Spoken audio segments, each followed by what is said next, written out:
자, 개장하고 36분 지나고 있는데 지수는 조금 맥없이 다시 포로로록 뭐 기운이 빠진다고 해야 될까요? 네, 그렇게 되고 있습니다.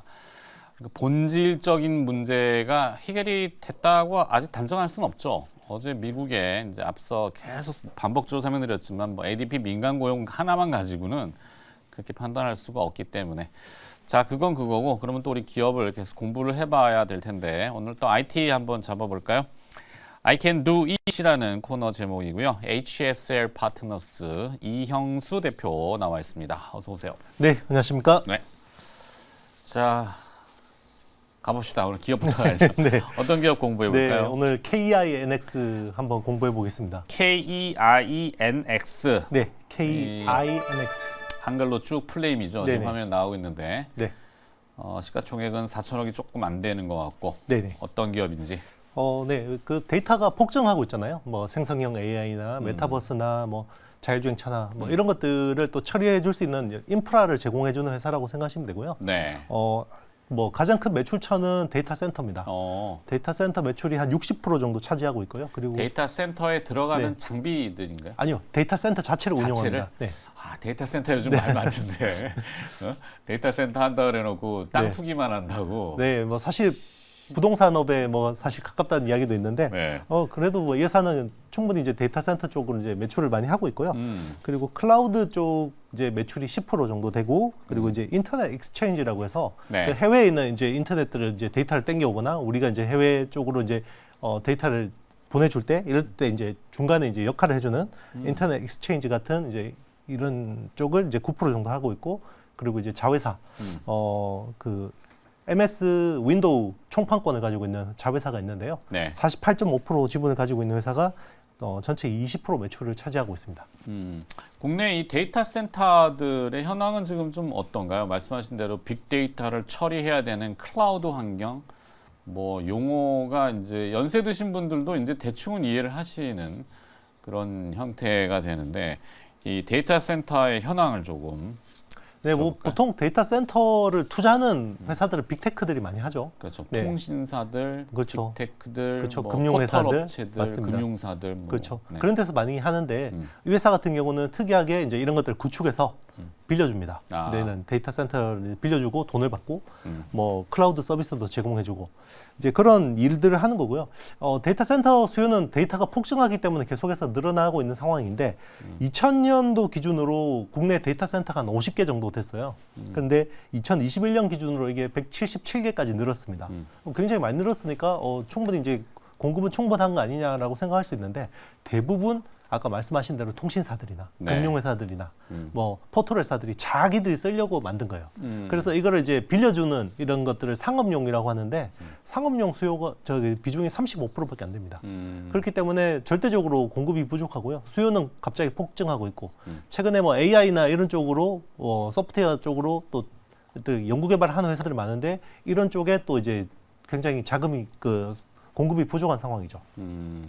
그 대표적인 데이터 센터가 지금은 해외 업체지만 AWS, 아마존 네네, 웹 맞습니다. 서비스가 네. 제일 많이 들려서 사실은 네이버나 이런 데가 더 많이 할 것 같기도 하지만 의외로 기업들은 아마존 웹 서비스를 많이 쓰더군요. 그렇죠. 네, 아무래도 단순히 이제 어떤 그 공간을 빌리는 것 외에 네. 거기서 제공해주는 이제 여러 가지 솔루션들이 있어요. 음. 뭐 이제 어떤 데이터를 다 이렇게 정렬해주거나 네. 아니면 거기서 또 어떤 특정 패턴들을 뽑아서 또 제공해주거나 네. 이제 그런 것들 여러 가지 어떤 그런 응용 서비스들을 제공해주기 때문에 그렇죠. 네, 어마어마한 아마존 기술이겠죠. 맞습니다. 네. 네. 그래서 트래픽이 몰릴 때 막 뭐 다운됐다고 막 하는 것들 이런 것들을 다 분산시켜야 되는 뭐 기술들, 장비들 뭐 복잡하겠죠. 네, 맞습니다. 그렇기 때문에 이제 계속해서 뭐 이런 이제 새로운 기업들이 많이 탄생하는데 그런 기업들이 자기들이 인프라를 구축하기에는 너무 많은 비용이 들고 시간도 부족하죠. 그렇기 때문에 이런 쪽으로 이제 많이 빌려서 쓰는 거고요.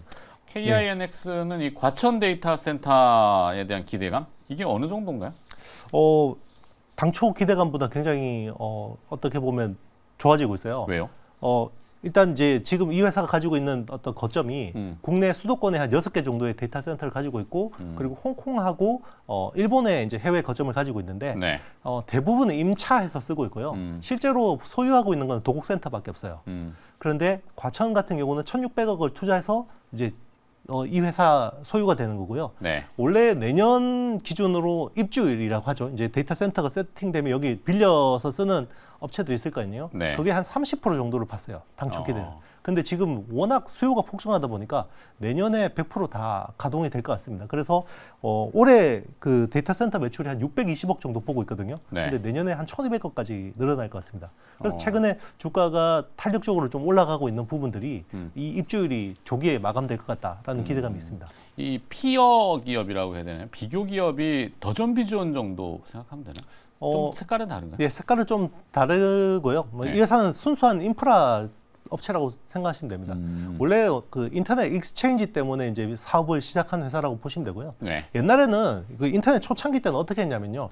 우리 그 국내에 있는 트래픽이 해외로 갔다가 해외에서 처리되고 다시 국내로 온 거예요. 그러니까 굉장히 시간도 많이 걸리고 어떤 네트워크 비용도 굉장히 많이 들고 이런 문제들이 있었는데 네. 그것 때문에 이제 인터넷 익스체인지라는 거를 그 한국 전산원 당시 그때 지금 아마 한국 그 정보진흥원일 텐데요.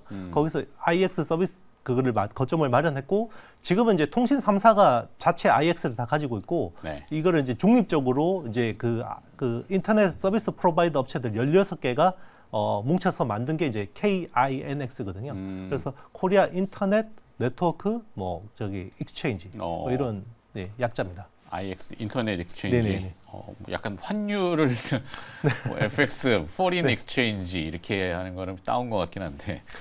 뭐 하여튼 그렇죠. 과천 이 데이터 센터 이후에도 추가적인 이 캐파 뭐 어떤 증설이나 확장 계획은 좀 있던가요?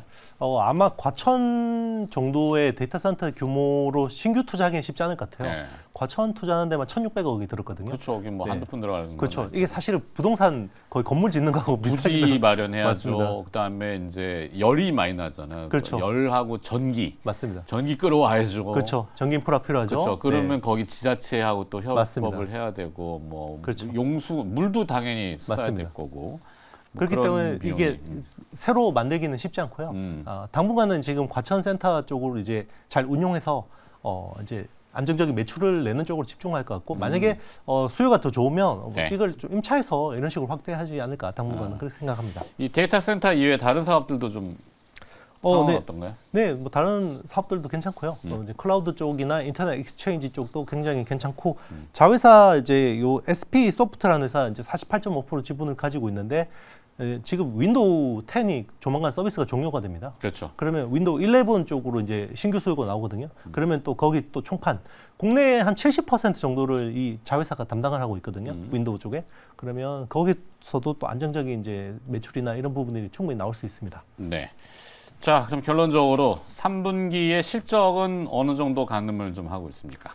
네, 뭐 굉장히 안정적인 실적을 이어가고 있고요. 매출은 한 330억 정도 보고 있고요. 영업이익은 한 75억 정도로 이제 지금 추정을 하고 있고, 뭐 저기 이제 그래프에 나온 것보다는 제가 조금 약간 높게 추정을 하고 있는데요. 네.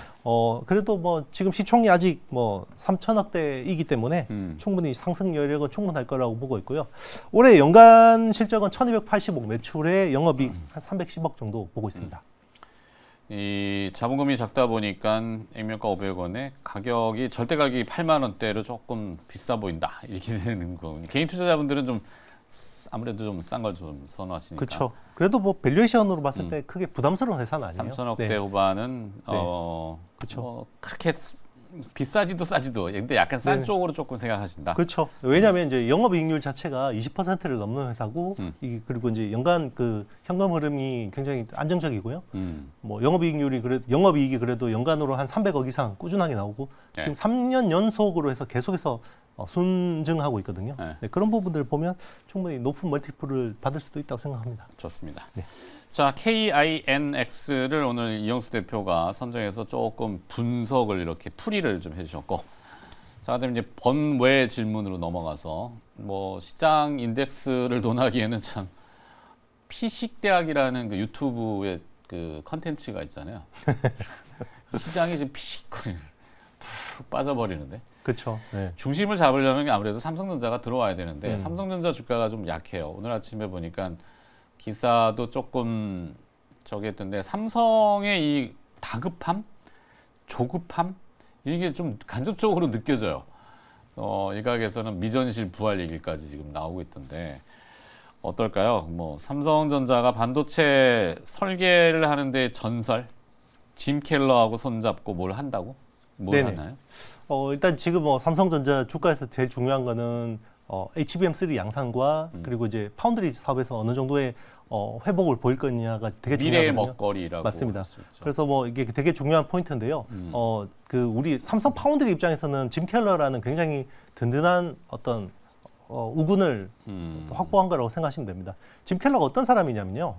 이 사람이 지나가면 그 괴물 같은 반도체들이 탄생합니다. 그러니까 그 거의 뭐 우리 반도체에서 고든모어라는 사람이 굉장히 그만 예전에 예 돌아가셨죠. 인텔 창업자시고 얼마 전에 돌아가셨죠. 돌아왔죠. 이게 무어의 법칙. 맞습니다. 이게 조만간 막 몇십 년 지나면 그 정도 급으로 치부될 인물이 아닐까 생각이 들어요. 그만큼 대단하신 분이고 그분인 그 사람 네네. 그분 뭐 연세는 잘 모르겠지만 네네. 그 애플의 삼성전자하고 지금 손을 잡았어요. 그렇죠. 네, 애플의 A 바이오닉 칩 설계를 했고요, 이분이. 그리고 테슬라 FSD 칩을 설계했고 망해가는 AMD 와서 이제 리사수 CEO하고 손을 잡고 젠 아키텍처. 지금 쓰는 멀티코어 있잖아요. 네. 요거를 이분이 설계한 거예요. 아. 아마 이분이 없었으면 멀티코어가 없었을 겁니다, 지금도.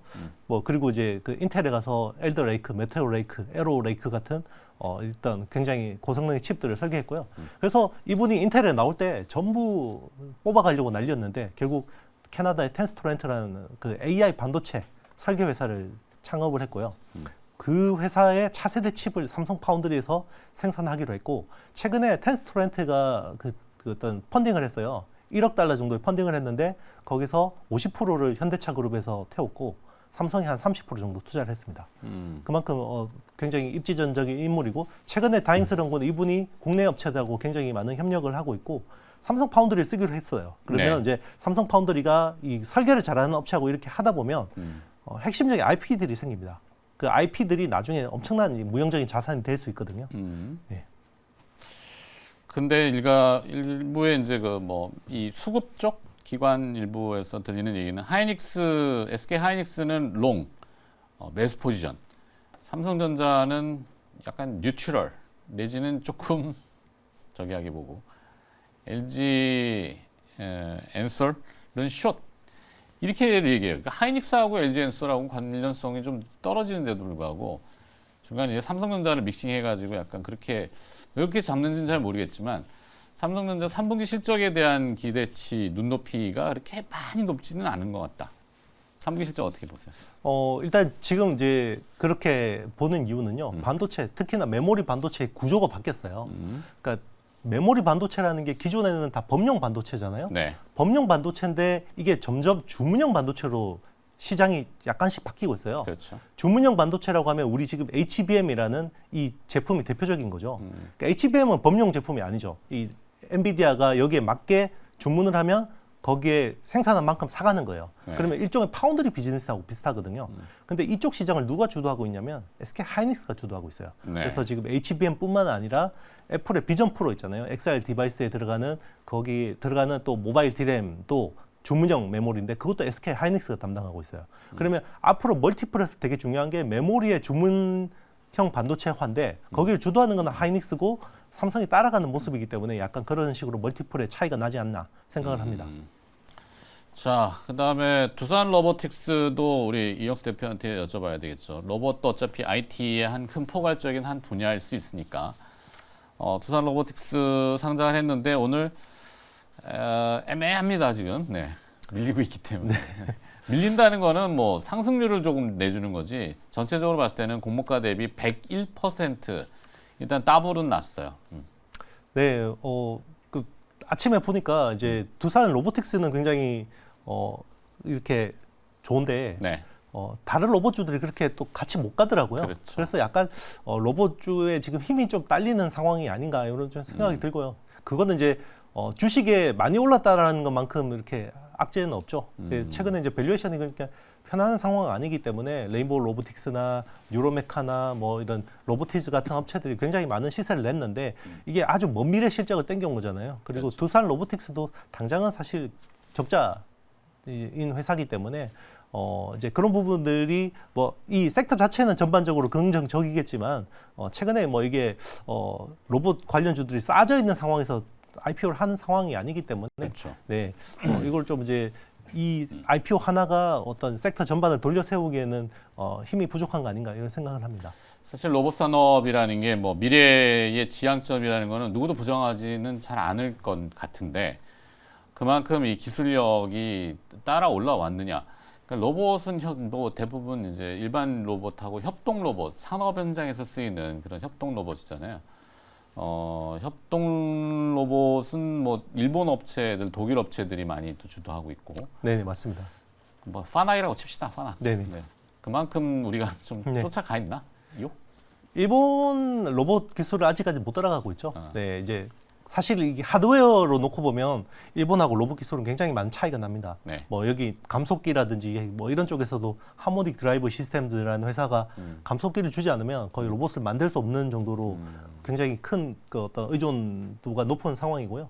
근데 이제 여기서 좀 하나의 변수는 저는 AI라고 생각합니다. 결국 이 AI라는 게 로봇에 적용이 될 때 일본이 또 소프트웨어 쪽이 굉장히 취약하기 때문에 그런 쪽에서는 사실 우리나라가 좀 기회가 있다고 보고 있는데요. 이 AI 로봇에 얼마나 잘 대응할 수 있을지가 관건일 것 같습니다.